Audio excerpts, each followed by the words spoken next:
थोडं खाली घेऊ का?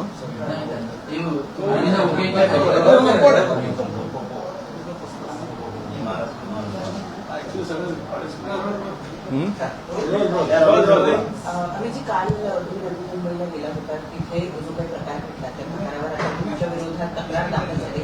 पहिली राजकीय तक्रार किंवा कुठल्याही स्वरूपाची पहिली तक्रार तुमच्या विरोधात दाखल झालेली आहे, त्यावर आपली काय नाही, मी आज दिवसभर हसतोय. माझ्या तोंडावर एक हास्य आहे, कारण महाराजांसाठी एक पहिली राजकीय केस माझ्यावर जर झाली असेल तर मला खूप आनंद झाला त्याचा. मी सकाळी उठल्यावर मला FIR आला आणि मला खूप बरं वाटलं की महाराजांसाठी मी पहिली केस घेतली महाराष्ट्रात माझ्या राजकीय प्रवासात. त्याच्यामुळे मला खूप बरं वाटलं. आणि विषय असा झाला की काल आम्ही दिघ्याला आणि कोपरखैरण्याला शाखे उद्घाटनासाठी गेलेलो. तेव्हा गजाननजी आमचे जे आहेत तिकडचे शहर अध्यक्ष, ते बोलले की तिकडे एक महाराजांचा पुतळा आहे ज्याला 4 महिने तो अनेक पक्षांनी आंदोलन करून तो एक बनवलेला पुतळा आहे, त्याला एका घाणेरड्या कपड्यात त्यांनी गुंडाळून ठेवलं. तर तुम्ही बघायला याल का? तर मी लगेच बोललो हो. तर आमचं डिस्कशन होतानाच आमचं झालं की गजाननजी बोलले की आपण बोलताना मला वाटतं की आपण 3 दिवसाचं अल्टिमेटम देऊ आणि 4थ्या दिवशी आपणच त्याचं अनिवार्य उद्घाटन करू. तर मी त्यांना विचारलं की मी केलं तर काय? तर ते बोलले की केस होईल. तर मी बोललो की महाराजांसाठी केस झाली तर प्रॉब्लेम काय? आजच करून टाकू ना. आपण 4 दिवसाचं अल्टिमेटम दिलं, परत पोलीस प्रोटेक्शन वगैरे आजच. मला वाटतं की महाराज असे घाणेरड्या कपड्यात जर गुंडाळून ठेवले तर आजच करून टाकू. आणि मला वाटतं की आम्ही ते सगळ्या महाराष्ट्र सैनिकांचं तिकडे जे होते त्यांचं अभिनंदन, आणि खूप उत्तम त्यांनी तो कार्यक्रम केला आणि उद्घाटन केलं. त्याच्यामुळे मला काही इश्यू नाही. माझ्या महाराष्ट्र सैनिकांबरोबर मला FIR झाला आणि महाराजांसाठी झाला पहिला. त्याच्यामुळे मला खूप बरं वाटलं. तुमच्या सहकारी पक्षात सहकारीच म्हणतो, म्हणजे तुमच्या भावांनी तुमची वाटणाघट करणारे आदित्यजींचा एक तर खूप खूप त्यांचे धन्यवाद की त्यांनी अशी पोस्ट टाकली. मी आता जस्ट वाचली. मी आता त्यांना भेटायला पण चाललोय.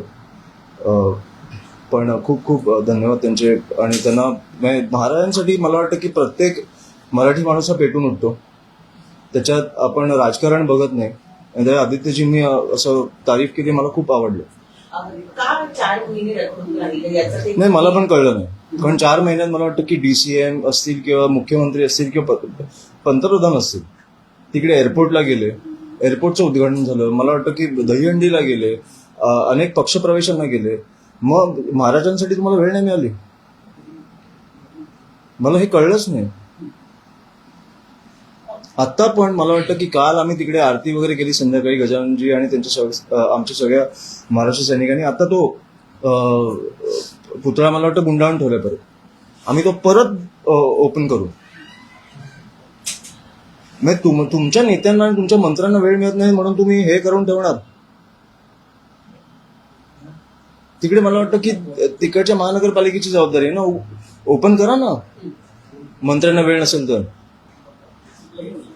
ठाकरे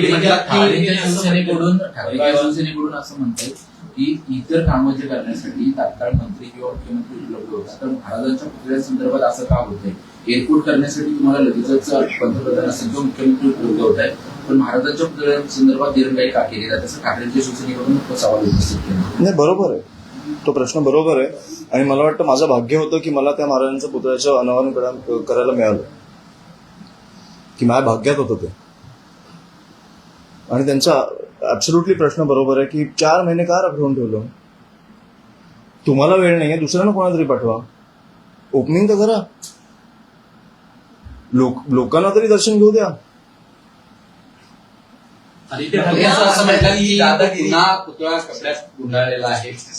आता पुतळा नाही गुंडाळलाय त्यांनी, आता त्या अख्ख्या त्या चौकाला हे घातलाय कपडा. तो पण आम्ही काढू. महाराज आहेत ते, शेवटी लोकांच्या दर्शनासाठी त्यांचं हे झालं पाहिजे. कुठेतरी अपमान करतायत का सातत्यानं? अपमान झालाच आहे. 4 महिने तुम्ही तो कपड्याची परिस्थिती बघितली. मला तर नाही होते. सॉरी, पण तुम्ही त्या कपड्यांची परिस्थिती बघितली. धूळ म्हणजे घाणेरड्या परिस्थितीत तो पुतळा ठेवलेला, ते फडकं ठेवलेलं, ते आम्हाला धुताना एवढं बरं वाटत होतं की कुठेतरी काहीतरी आशीर्वाद मिळतील. पोलिसांनी तुम्हाला थांबवलं काही वेळ. आदित्य ठाकरे म्हणतात की दादागिरी सहन केली जाणार. खरंच दादागिरी होती पोलिसांची तिथे? तुम्हाला थांबवलं गेलं थोडा वेळ, थोडीशी नाही, ते त्यांच्या शेवटी तो त्यांचा जॉब आहे. त्यांना मी काही बोलणार नाही, कारण त्यांच्यावर वरचे अधिकारी असतात, त्याच्यावर मंत्री असतात जे ज्यांना जबाबदार असतात. ते मी त्यांना काही बोलणार नाही. पण हो, मी थांबवलं आणि म्हणून मला वाटलं की 3 दिवसाचं अल्टिमेटम न देता त्याच दिवशी झालं पाहिजे. कारण आता जे पोलीस प्रोटेक्शन वाढलंय तिकडे, ते कधीतरी कमी होणार ना. आमच्या पोलीस बांधवांना आम्हाला त्रास देऊन काही करायचं नाहीये, पण शेवटी ते महाराज आहेत. मुंबई पालिकेची आता यावर अशी प्रतिक्रिया आहे की काही काम अद्याप सुशोभीकरणाचं बाकी आहे, त्यामुळे हा पुतळ्याचा जो परिसरात टाकला गेलेला आहे लवकरच ते काम पूर्ण झाल्यावरती त्याचं विधिवत अनावरण करण्यात येईल असं. सॉरी, काय बोलले? काम बाकी आहे म्हणून काल आम्ही तो पुतळ्याचं अनावरण केल्यानंतर आम्हाला वाटलं नाही काही काम बाकी आहे. आणि जर काम बाकी आहे तर 4 महिने का थांबलाय? मग तुम्ही झाकून ठेवलाय ना तो. असं नाही की तुम्ही पुतळा बांधताय, मग काय बाकी आहे? तर त्याच्यामुळे हे उगाच कारण मला वाटतं मी खपून पण नाही येणार. त्याच्यामुळे आम्ही जेव्हा पोलीस प्रोटेक्शन कमी होईल, आम्हाला पोलिसांवर काही कुठच्याही प्रकारचं प्रेशर टाकायचं नाहीये. पण मला वाटतं महाराज हे महाराज आहेत आणि त्यांना असं बांधून ठेवणं मला आवडणार नाही किंवा कोणालाच आवडणार नाही. मला वाटतं मुख्यमंत्री असतील, उपमुख्यमंत्री असतील, त्या विभागात अनेक वेळा गेलेले होते, परंतु उद्घाटन झालं नाही. याचं तुम्ही पत्राद्वारे किंवा मग स्वतः त्यांना कारण विचारणार का त्यांना जाब विचारणार? नाही, आम्ही ते लोकांसाठी उघडणार आहोत. तर महाराजांचं मला वाटतं की लोकांना छत्रपती शिवाजी महाराजांचा पुतळा कुठेही झाला तरी त्याला असं थांबवून ठेवू आपण शकत नाही. ही माझी भावना नाही, तर मला वाटतं प्रत्येकाची भावना आहे. त्याच्यामुळे मी कोणालाही जाब विचारणार नाहीये. तुम्हाला 4 महिन्यात वेळ नसेल मिळाला तर आम्ही उघडू.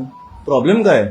आम्ही क्रेडिट नाही घेतो, आम्ही लोकांसाठी फक्त त्यांना उपलब्ध करतोय की त्या महाराजांच्या पुतळ्याची तुम्हाला दर्शन घेता येईल.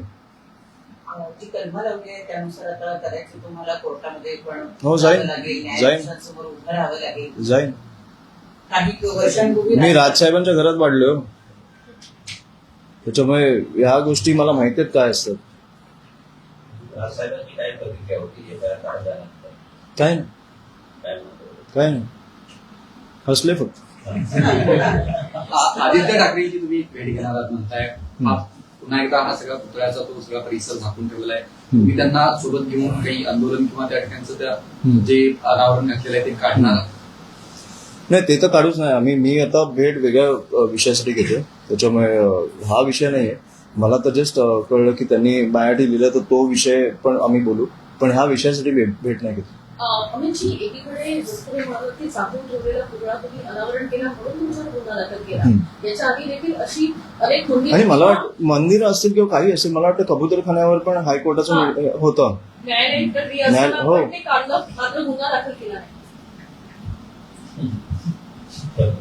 तुम्हाला वाटते नाही, कबुतरांपेक्षा महाराजांवर माझ्यावर केस झाली तर मला आवडेल. एक थोडासा वेगळा प्रश्न. गेल्या वेळेला मुंबई महानगरपालिकेच्या निवडणुकीमध्ये शिवसेनेकडनं असेल बऱ्याच यंग लोकांना संधी देण्यात आली होती. मनसेमधून यावेळेला काय स्थिती आहे? नाही, आमचं काम चालू आहे. अनेक विद्यार्थी संघाची पण मुलं मुली आहेत ज्यांची इच्छा आहे. मी साहेबांकडे संपूर्ण लिस्ट देणार आहे, त्याच्यामुळे आमचं काम त्याच्यावर चर्चा चालू आहे आणि ते बघू आता कसं होतं. मनसे तसा तरुणांचाच पक्ष मानला जातो, पण तरीही त्यातही तरुणांना संधी यावेळेला मिळेल? नाही, नक्कीच मिळणार आणि त्या प्रकारचं काम पण चालू आहे प्रत्येक विभागात. दोन्ही पक्षामध्ये काही जागावाटपाच्या चर्चा सुरू झालेल्या आहेत? नाही, मला माहित नाही, ते वरिष्ठांना माहिती असेल. धन्यवाद. थँक्यू.